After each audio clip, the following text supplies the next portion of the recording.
மதிய வணக்கம் உறவுகளே. இது ஃப்ரைடே மதியானம். இன்றைக்கி நம்மளோட மத்தியான வேலைகள் பார்க்கலாம். ஃபஸ்ட்டு நான் பருப்பு போட்டு எடுத்து சாம்பார் ரெடி பண்ணிகிட்டு இருக்கேன். இன்றைக்கி சிம்பிளாக தக்காளி பருப்பு போட்டு சாம்பார் வச்சுட்டு அதுக்கு கொஞ்சம் காரமாக பொரியல் பண்ணலான்னு சொல்லிட்டு வாழைக்காய் ஃப்ரை பண்ணிகிட்டு இருக்கேன். இது சிம்பிள் ரெசிபி தான். கொஞ்சமாக எண்ணெய் ஊற்றிக்கோங்க, கடுகு உளுத்தம் பருப்பு, சீரகம், பெருங்காயம், பூண்டை தட்டி போட்டுக்கோங்க, கொஞ்சம் கருவேப்பிலை போட்டுக்கோங்க. உங்கள் காரத்துக்கு தகுந்த ஒரு வெறும் மிளகாத்தூள் போட்டுக்கோங்க.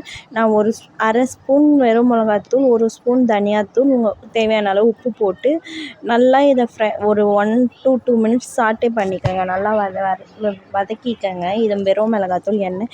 இது கூட நீங்கள் வாழைக்காய், உருளைக்கிழங்கு, எந்த ரெசிபி எந்த காய் வேணால் போடலாம். சூப்பராக வரும். நல்லா டீப் ஃப்ரை பண்ணிங்கன்னா 10 மினிட்ஸில் சுவையான வாழைக்காய் பொரியல் ரெடி.